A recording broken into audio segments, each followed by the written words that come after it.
আসসালামু আলাইকুম রহমতুল্লাহ। যে ধানগুলো আমরা বিগত ৩-৪ দিন যাবৎ শুকিয়েছিলাম, ধানগুলোকে আজকে ভাঙাবো। এবং ২-৩ দিন আগে আমি ভাইকে খবর দিয়ে রেখেছিলাম যে ভাই কিছু ধান হবে বাড়িতে, ভাঙিয়ে দিয়ে যান। তো অবশেষে বাউল ভাই উনি চলে আসছে আজকে সকাল সকালই।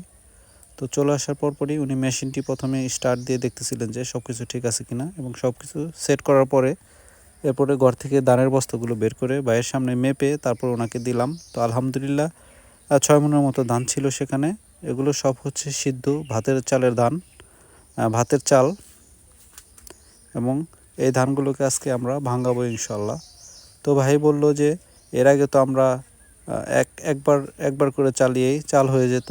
তো মেশিনে একটু ত্রুটি থাকার কারণে, ব্লেড দাঁড় কম থাকার কারণে ভাই বললো যে ২বার করে ভাঙাতে হবে। আমি বললাম যে সেক্ষেত্রে কি কোনো ধান চাল কি ভাঙবে নাকি? সে বললো যে না, ২বার করে ভাঙালে আল্লাহর রহমতে খুব ফ্রেশ চাল হবে। তো এরপর পরে আমি মেশিন ভাই স্টার্ট দিছে। এরপর পরে আমি বাইকে হেল্প করতেছি, ধান মেশিনে ঢেলে দিচ্ছি। যেহেতু আমাদের ধানগুলো আলহামদুলিল্লাহ পরিপূর্ণভাবে শুকাইছি, সেক্ষেত্রে চাল ভাঙার তো কোনো কথাই না। এবং আল্লাহর রহমতে এরপর পরে দেখলাম যে না, খুবই ভালো চাল হচ্ছে।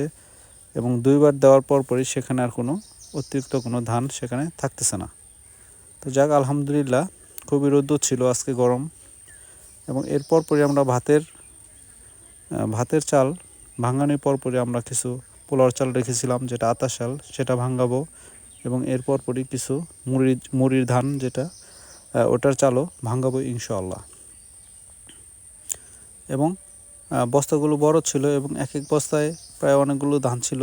আসলে একার পক্ষে সম্ভব না, এই জন্য এই ধানগুলিকে আমি মেঝেতে একটি তেরপাল বিছিয়ে সেখানে ঢেলে দিয়ে এবং তারপরে এখান থেকে আমি কিছু একটা দিয়ে এই মেশিনের উপর দিতেছিলাম। এবং ছোট অবস্থায় যে ধানগুলো ছিল মোটামুটি ১৫ কেজি বা ২০-২৫ কেজির মতো, সেগুলোকে বস্তা সহ আমি উপরে উঠিয়ে দিতেছিলাম। কারণ এখানে বড় ধরনের বস্তা ওঠানো সম্ভব না। সেক্ষেত্রে দেখা যাবে যে যেখানে ধানটি দেওয়া হচ্ছে, যে ইটি বক্সটি আছে, এবং বক্সটি একটু দুর্বল, এবং বেশি ধান এখানে উঠিয়ে দিলে সেক্ষেত্রে বক্সটি একদিকে ভেঙে পড়ার সম্ভাবনা রয়েছে, এবং সেক্ষেত্রে অনেকটা সমস্যা হতে পারে। এই জন্য সেটার দিকে খেয়াল রেখে আমি কাজগুলো করতেছিলাম। এবং প্রতিমধ্যে যেখানে একটি জিনিস খেয়াল করলাম যে যে বর্তমান সময়ে এসে আমরা যে ফ্যাসিলিটিটা নিচ্ছি, এবং এর আগে কিন্তু এই ধরনের সুবিধাটা ছিল না। কারণ এক সময় দেখা যেত যে মেশিন ছিল না, তখন ঢেকিতে দাঁড়া বেনে এরপরে ভাত চাল পেতাম।